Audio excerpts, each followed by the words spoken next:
Tomar os vossos lugares.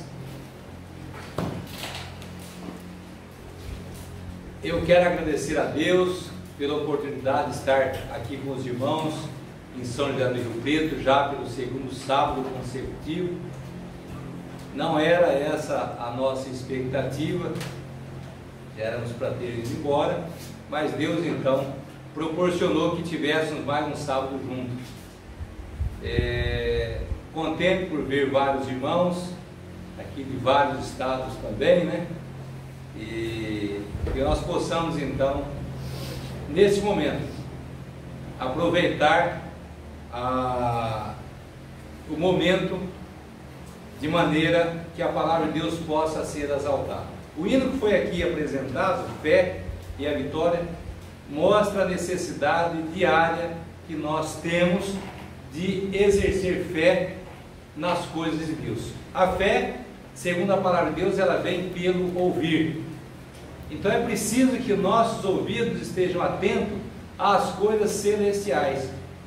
E a partir do momento que nós começa a brotar fé no nosso coração, há a necessidade de acrescentarmos fé à nossa fé. O conhecimento da palavra de Deus, o conhecimento das suas promessas, das profecias, dos cômputos proféticos que chega até o ano a qual estamos vivendo, isso é muito importante, pois visto que Abraão agradou a Deus justamente por conta do quê? Da sua fé. Muito embora Abraão tenha sido reprovado na sua primeira prova, quando Deus ali se refere que dele seria uma grande nação, e a esposa disse então que não era dela, era somente dele. Ao ele cair naquela prova, aqui que houve necessidade de passar por uma prova ainda mais difícil. No livro de São João, no capítulo 16, versículo 12, falando de fé, falando de conhecimento, Jesus diz da seguinte forma aos discípulos: ainda tenho muito que vos dizer, mas vós não o podeis suportar agora. Então Jesus esteve com a sua igreja na terra, no período em que ela esteve mais pura. Jesus tinha muita coisa para dizer para aqueles discípulos, mas eles não podiam suportar o que Jesus então estava dizendo. E na sequência do texto diz que entre os discípulos eles ficaram como? Se perguntando o que é que ele tem tanto a nos dizer e nós não podemos suportar. Agora na escola sabatina, falando sobre a incredulidade, a causa da demora na experiência lá do povo, quando sai do Egito, o povo hebreu. Eu gostaria de transportar agora até o tempo dos discípulos, que estavam ansiosos para receber o reino. Uma das mães, que tinha 2 filhos, ela chega para o mestre e diz o quê? Eu gostaria que colocasse um filho meu à direita e outro à esquerda, quando assumires então o quê? O seu trono. Esses homens haviam estado com Jesus, haviam aprendido dele, mas um precursor havia dito que ele estava preparando o caminho de quem? Daquele novo reino. E aí de repente vem Jesus como sendo o rei dos judeus. Com o passar do tempo, conhecido como Domingo de Ramos, é apresentado então ali perante aquela nação o rei de quem? Dos judeus. Imagino eu quanta ansiedade estava na mente daqueles discípulos, que ele há de fazer o quê? De remir Israel. Mas quando será esse fato? Quando se dará isso? A expectativa era muito grande. Baseado na profecia das 70 semanas, Esses discípulos tinham convicção de que estava por chegar o tempo, e a nação judaica não estava preparada para aquela situação, mas nós estamos. Eu avalio o discípulo dessa maneira, então, assegurado. Nós estamos preparados, estamos com ele, e assim assumiremos o quê? Assumiremos o reino. E de repente, qual não foi a surpresa naquela trajetória do caminho de Emaús? Decepcionados, frustrados.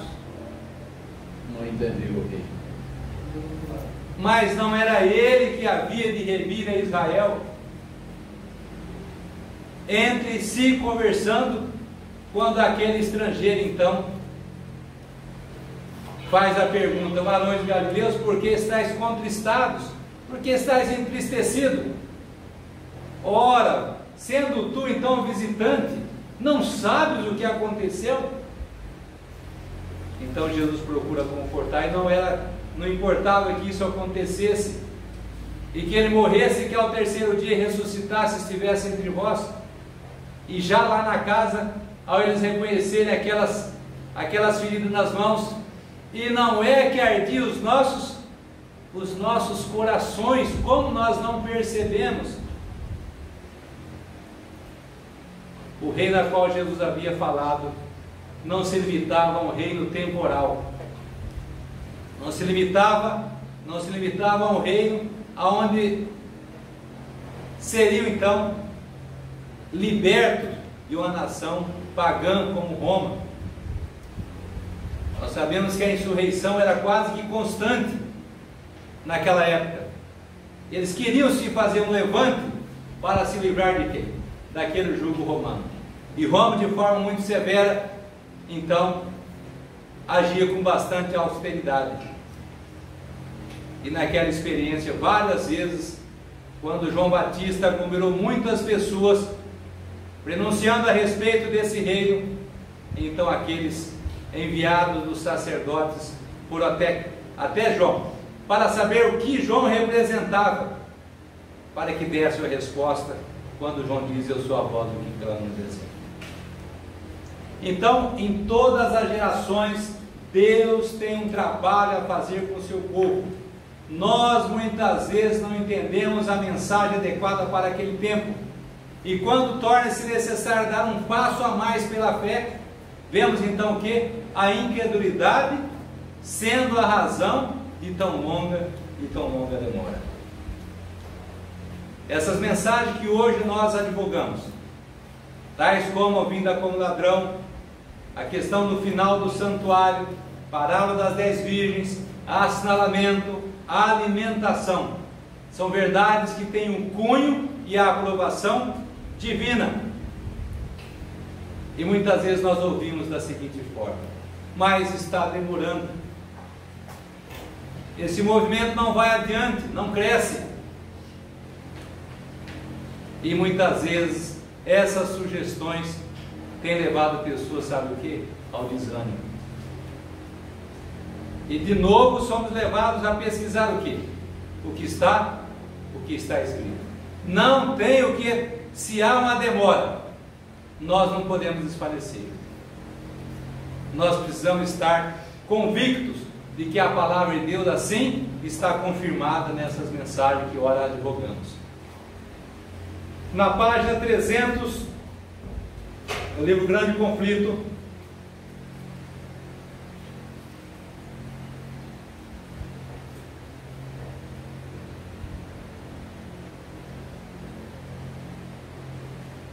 página 345, diz assim: o que os discípulos haviam anunciado em nome do Senhor era correto, e todos os pormenores e os acontecimentos preditos estavam mesmo então a ocorrer.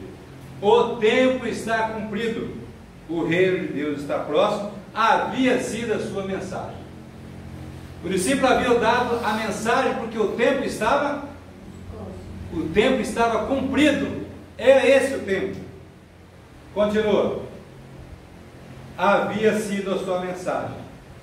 a terminação do tempo, as 69 semanas de Daniel 9, os quais se deveriam estender até o Messias, ungido, Cristo receber a unção do Espírito, depois de batizado por João, no Jordão. E o reino de Deus que eles declaravam estar próximo, foi estabelecido pela morte de Cristo.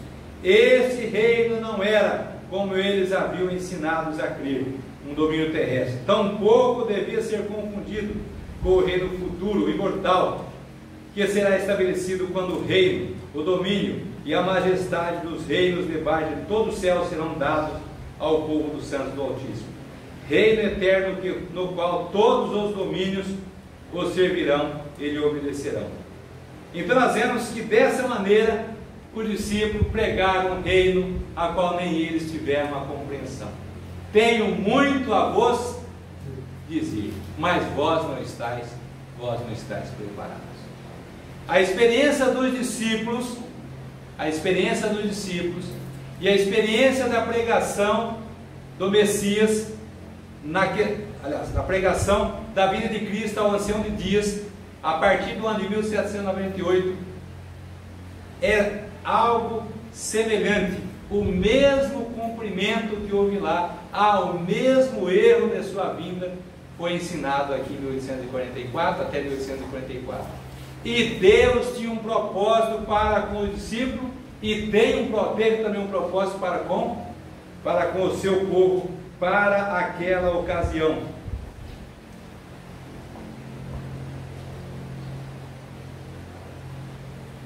Diz assim na página 350 do livro Grande Conflito: a experiência dos discípulos que pregaram o Evangelho do Reino no primeiro advento de Cristo teve seu paralelo na experiência dos que proclamaram a mensagem do seu segundo advento. Assim como os discípulos saíram a pregar, o tempo está cumprido, o reino de Deus está próximo. Miller e seus companheiros proclamaram que o período profético mais longo e o último apresentado na Bíblia estava a ponto de terminar, que o juízo estava próximo e que deveria ser inaugurado o reino eterno, Imaginemos então aqui Miller, nós temos então aqui esse diagrama profético ao lado, e nesse diagrama profético hoje que nós então estudamos, é muito simples nós resumirmos, pegar já as datas que estão prontas, datas a qual iniciou o período do decreto de Artaxerxes, data em que terminou as 70 semanas, data que culminou ao final do grande período profético das 2.300 tardes de manhã. Essa é a parte fácil, e muitas vezes nós ficamos, sabe como? Nós ficamos questionando essas coisas. Agora esses homens não, esses homens foram levados mediante a inspiração divina a pesquisar a respeito do tempo em que viveram. Miller diz que quando ele começou a analisar que foram 120 anos de pregação de Noé para que o dilúvio chegasse. Depois ele foi mencionando outros pontos proféticos, 40 dias representando 40 anos. Diz que isso começou a trazer na sua mente, foi avivando em sua mente. Ele começou a ver que a matemática tinha a ver, os números tinham a ver o quê? Com a simbologia profética. E agora, quando ao final dos 1290 dias, os livros foram descerrados, aumentou-se o conhecimento das profecias. E agora, mediante Daniel 8,14, ele começa a pesquisar e ver que realmente o fim de todas as coisas estava próximo. Miller não percebeu que em Apocalipse 14 havia outras mensagens que precisavam ser cumpridas. Miller viu a primeira mensagem falando a respeito do juízo próximo e creu piamente nessas verdades. E ele fez o quê? E ele a pregou. Diz assim: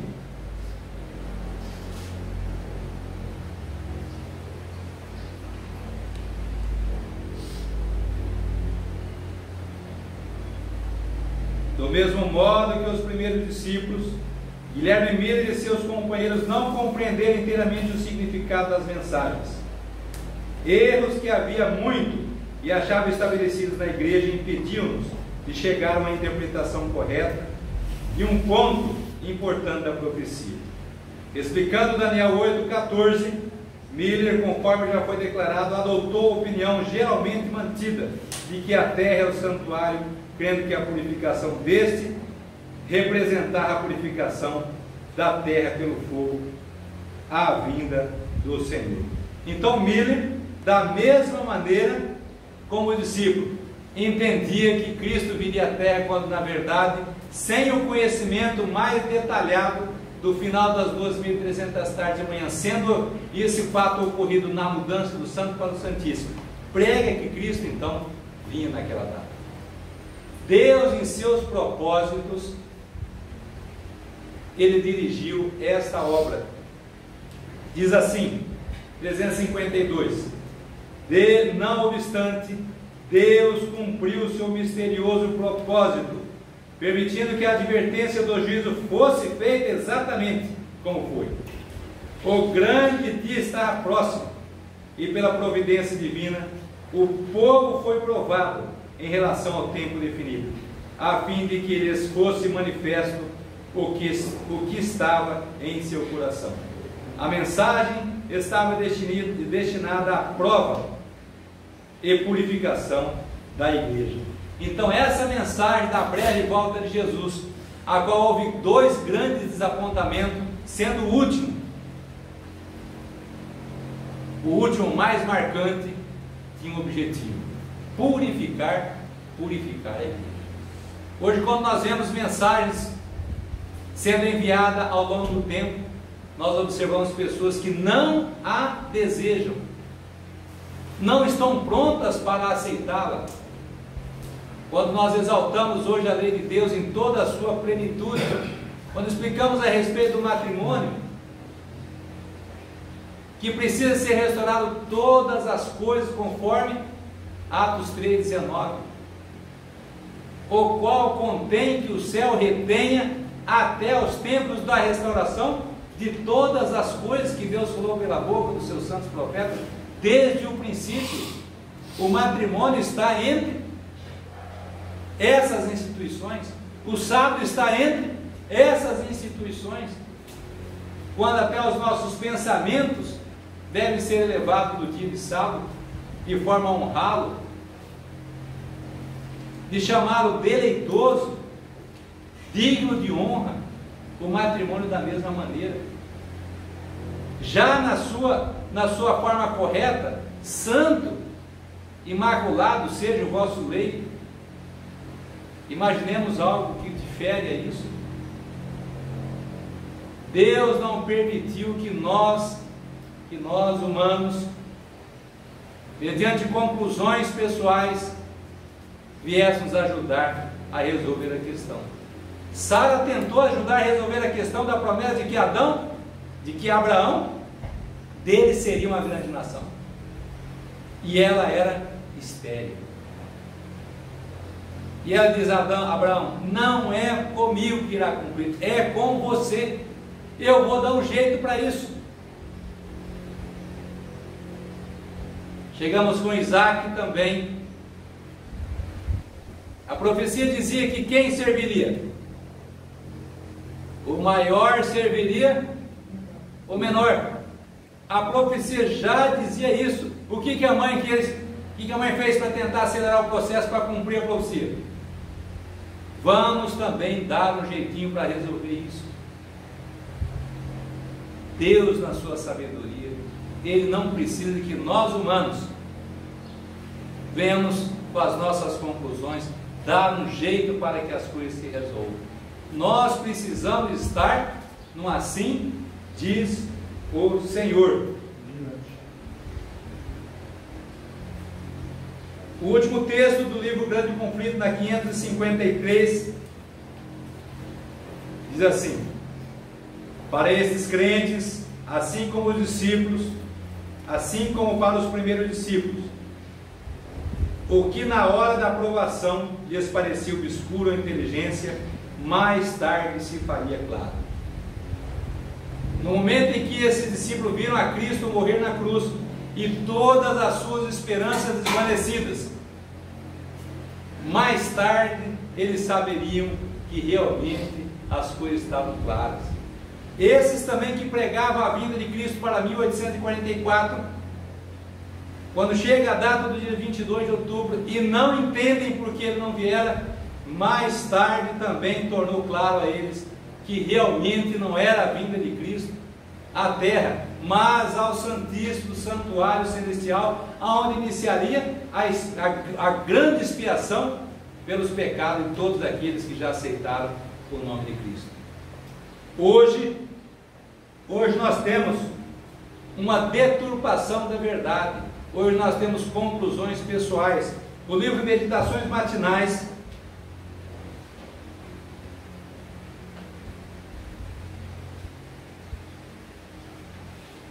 na página 130, diz-nos assim: a opinião de que não é, de consequência alguma, o que os homens creiam, é um dos enganos mais bem sucedidos de Satanás. Satanás tem colocado na mente humana de que a opinião individual, isso é importante. Eu conversando com o irmão Mateus a respeito da nova tendência, não é importante você crer em Deus, o importante é você crer em alguma coisa. Essa é a tendência. O importante é você crer em alguma coisa. Você não pode fazer proselitismo, querer converter outra pessoa para que aceite o que você crê. Deus é um só. Isso é propagado largamente. E o texto fala que não há outro meio a qual Satanás tem sido tão bem sucedido como este.